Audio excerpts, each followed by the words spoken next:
Most people think sugar cravings are a discipline problem, so you eat something sweet, you like the taste, and then your brain just wants more. Based on that, the explanation they come up with is very simple. You just need more willpower. But the reality is a lot more interesting than that, because in many cases, sugar cravings are not about discipline at all. They are signals from your body that something deeper is going on with your metabolism, your hunger reflex, and your nervous system. And one of the biggest reasons people struggle with sugar cravings is something they would never suspect. It has nothing to do with desserts or sweets, and it starts with something that's happening inside your cells. Stay with me here, because once you understand the real drivers behind sugar cravings, getting rid of them is a lot easier. Let's start with a situation that probably sounds very familiar. You eat a normal meal, maybe breakfast or lunch, and for a while you feel fine. But an hour or two later, something strange happens. Your energy drops, you start thinking about food again, and suddenly you want something with sugar. So chocolate, cookies, ice cream, whatever you have at home. But you tell yourself that you shouldn't eat that. And then the cravings keep getting stronger, and eventually you give in and eat something that you shouldn't have. Most people walk away from that situation thinking the same thing. They think they failed because they didn't have enough discipline. But here's the twist. Your brain is actually pushing you towards sugar on purpose. Because sugar cravings are the result of 3 hidden drivers that are working in the background that I want to share with you right now. Understanding them is the secret to fixing your cravings. Because if you don't work on them, you will never solve the cravings problem and will always have to rely on your motivation, which runs out after a while. Okay, so the first hidden driver are nutrient deficiencies. Every single person with cravings has them, and it's really a scandal that we aren't talking about them more. Your body runs on energy and nutrients, and when certain nutrients are missing, the brain starts looking for the fastest possible energy source. And that source is usually sugar. But fast digestible sugar uses up cofactors, often those that are hard to get through a normal diet. One nutrient in particular that plays a very big role is chromium. Most people have never heard of it, and chromium helps insulin do its job properly. Insulin is the hormone that moves sugar out of your bloodstream and into your cells, where it can then be used for energy. Chromium helps that process work more efficiently, and it improves the signaling that happens when insulin binds to your cells. So that means glucose gets pulled out of the blood more easily and can then be more effectively used as fuel. When chromium levels are low, that whole system becomes sluggish. So sugar stays in the bloodstream longer and the cells don't get the energy that they expect. Your brain interprets that situation as an energy shortage and will start pushing you to have even more sugar cravings, even if you just ate. So getting enough chromium can make a huge difference. Most supplements contain somewhere between 150 and 400 micrograms, which is usually enough to support normal insulin function. But chromium isn't the only player, and you also have to think of things like magnesium, which most of us are already deficient in, or vitamin B1, vitamin D, and zinc. All of those have to be looked at if you have cravings, because sugar depletes them over time. Of course, fixing these deficiencies can take a while, and if you need something that's very fast acting, then go with berberine. It's a very potent supplement, and studies have shown that it can be as potent as certain blood sugar medications. Great.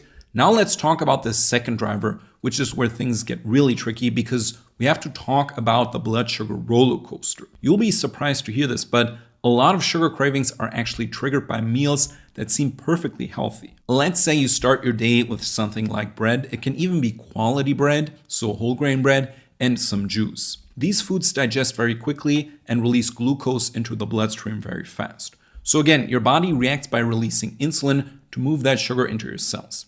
And insulin does its job very well, but sometimes a little too well, because after the spike comes the crash.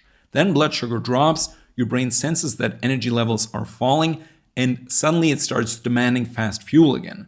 And that fuel again is sugar. This cycle can repeat multiple times throughout the day. You have the spike, crash, cravings, and then again spike, crash, cravings. And the crazy part is that many people think this is normal and you just need to power through. The bad news is that your motivation will run out at some point, but the good news is that a simple diet change can fix all of that. All you have to do is change the structure of your meals. Do your best to limit refined carbs in the morning, like bread and cereal, and include more protein, fiber, and some fat.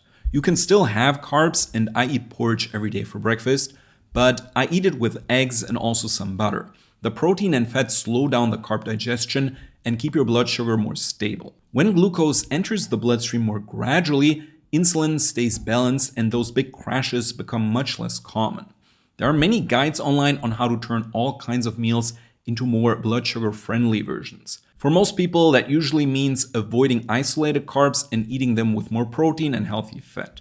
The first few days of doing this will suck because you feel like your body isn't getting enough energy, but over time it adjusts, and if you also work on the deficiencies we talked about before, your body will recalibrate and get way better at keeping blood sugar levels stable. Great, there's one final driver we have to talk about because this is where the real problem shows up. It can overpower all of the things we've discussed so far, and it surprises a lot of people, so you have to know about it. I'm talking about your nervous system.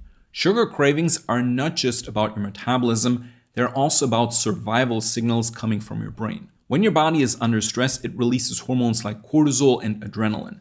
These hormones increase your brain's demand for quick energy because your brain thinks something dangerous is going on and it needs that quick energy to get you going. And like we said so many times before, the fastest fuel that's available is sugar. So it wants to force you to eat more sugar. But here's where the story gets weird, because even though this response was given to us by nature to run away from a tiger, for example, we now know that even psychological stress can trigger this response. I'm talking about long work days, poor sleep, emotional stress. All of these activate the same biological pathways and will trigger cravings. Then your nervous system becomes more alert, cortisol rises, and your brain starts searching for quick energy. That's one of the reasons why people crave sweets during stressful periods. And the solution here is not just about diet. It's about calming the nervous system and learning effective ways to tell your subconscious that everything is fine.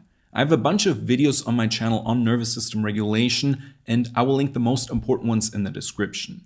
Stress management is the most important thing here, and this can include things like breathing exercises, meditation, or simply taking more breaks during the day when you feel stressed. Make it your priority to get your body out of performance mode and give it time to actively relax. I've been meditating for 20 minutes every day for years now, and it literally changed my life.